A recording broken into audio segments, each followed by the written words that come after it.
Action. Cut. Lovely. Hi. Welcome to our new blog. This time, we thought we'd talk a little bit about 3D. Get a good look at your opening shot. Yeah, okay, there you go. Just arm in a little closer. Just watch your back. Hi, I'm Angus. Welcome to the world of 3D.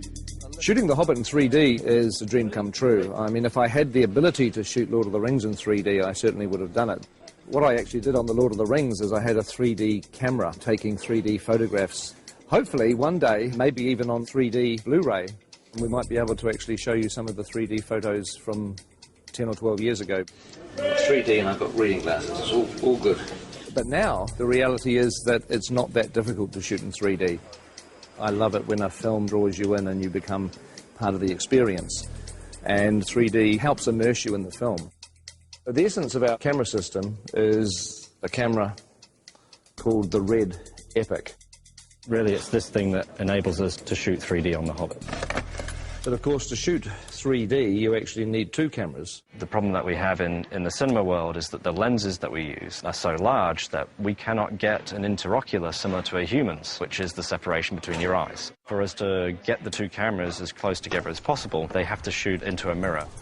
We have to use a mirror system, which is a rig that's designed by a company called 3Reality. one's left eye, one's the right eye. One shoots through a mirror, the other one bounces off a mirror, and so the two images are perfectly overlaid. With using two eyes, we can move the cameras apart and also, more importantly, is find a convergence point. For example, see around someone's face, just like you're looking at a friend. The convergence point is the screen plane itself. 3D forms two places: positive space, which is inside the box, what you see behind the person who's standing on the screen, and negative space, which is what you feel comes out into the audience, an arm, a bullet, or whatever you want. And the whole idea with these rigs is you can change the interocular and the convergence as we're shooting. We can see that separation on a 2D screen with a left and a right eye overlay. So we can do this live throughout a shot, changing our 3D effect the whole way through. Roll sound. We're watching the movie in 3D as we make it. It looks so good. You almost feel like you're in it. A lot of people have an image of 3D being big and cumbersome, and that's true. But we've got a lot of different rigs that we've built for different purposes. It's actually easier in this weird 3D world to have different camera systems for different uses. So this is a camera that we built to go on a crane that can move around and it never comes off the crane. This is the TS5 in a handheld mode. It's our main workhorse camera. It's light, it's small, so it allows Peter to get into very tight, narrow corridors and caves as if he would with a 2D camera. Oh, yes, yes, yes. You know, mobile camera work has always been very important for the films that I've made, and the last thing I wanted to do when we went to 3D was to restrict or change the shooting style. So with the camera doing the help as well, you don't need me to do much.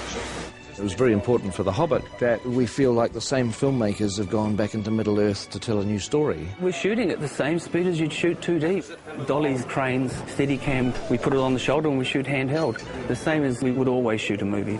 Of course, once you've got 3 or 4 cameras for main unit, you need 3 or 4 cameras for second unit, which is 8 cameras, which is really 16 cameras. This is the world of the Hobbit camera department. We have 48 Red Epic cameras, and they're on 17 3D rigs. This one's called Walter, which was my grandfather. This one's Ronald, my uncle. Emily was Fran's grandmother. Perkins was actually Fran's dog. Witchy Poo, Frank, Bill is my dad. Fergus is the name of one of our pugs. Tricky Woo, that's the name of Pekingese. Stan is another one of our pugs. There's cameras called John and Paul, George and Ringo, who are not relations of mine. Are we having fun? Yay! We're not shooting film, we shoot digitally. We shoot onto these cards, which slot in the side of the camera. And each one of these is 128 gig. On top of that, you're shooting at 5K resolution. A very sharp, clear image. Needs like a chart, but, you know, like 5K's there, 4K's about there, and then your 1080 home TV is down here, so it gives you sort of an idea of the amount of information that we're actually capturing on these. Let's do another one of those. 48 frames, yes. Yep. We're shooting The Hobbit at a higher frame rate, at 48 frames per second, which is twice the normal 24 frames. The human eye sees 60 frames a second, so 48 frames is more of a natural progression toward giving the viewer what they would actually see in the real world. The people who have seen scenes of The Hobbit at 48 frames a second often say that it's like the back of the cinema has had a hole cut out of it where the screen is, and you're actually looking into the real world. Once you add stereo, and it gives you that extra ability to control depth, you can devise ways in which it can become part of the storytelling of the film.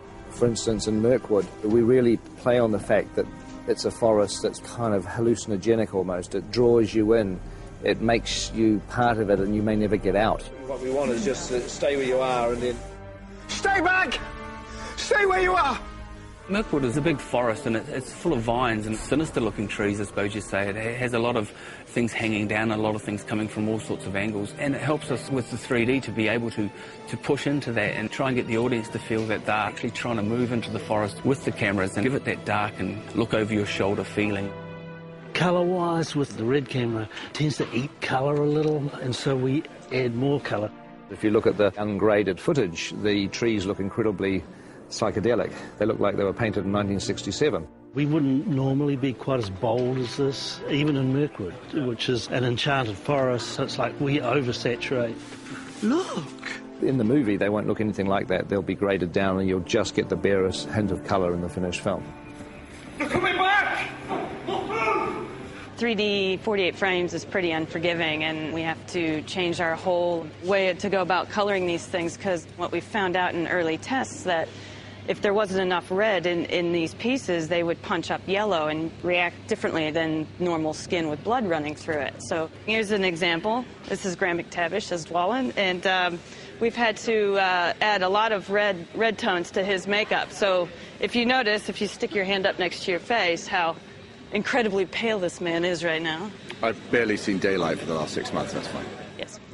So we have to add the blood in the piece to make him look like a normal flesh tone. It looks freaky now, but on film it's going to read beautifully. Fingers crossed.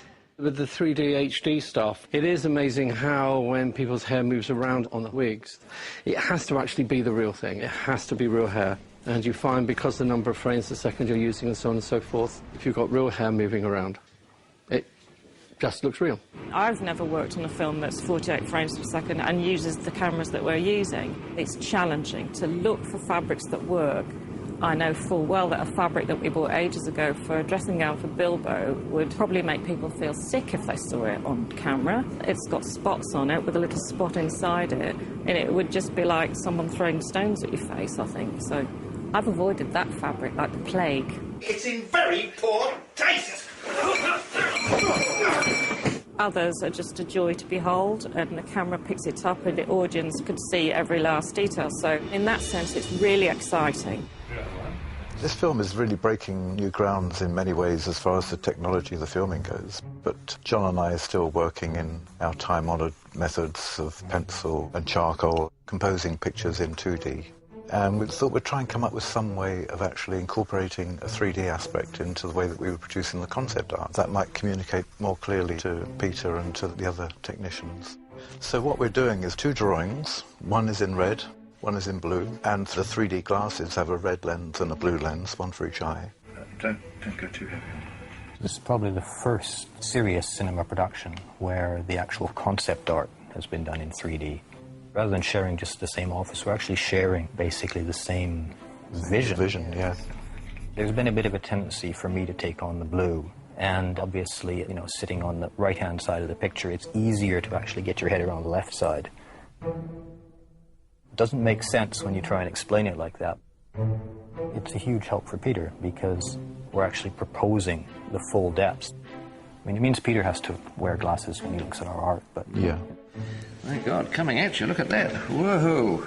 If you happen to have a pair of glasses like these at home, you should be able to see the artwork in 3D. You look great. Very three-dimensional. You've definitely improved. I know. So I hope you found this blog interesting. I know it's a little frustrating because just about everything we've been talking about you can't actually see at the moment. You can't see the 3D, you can't see the 48 frames, you can't see the 5K, but you will.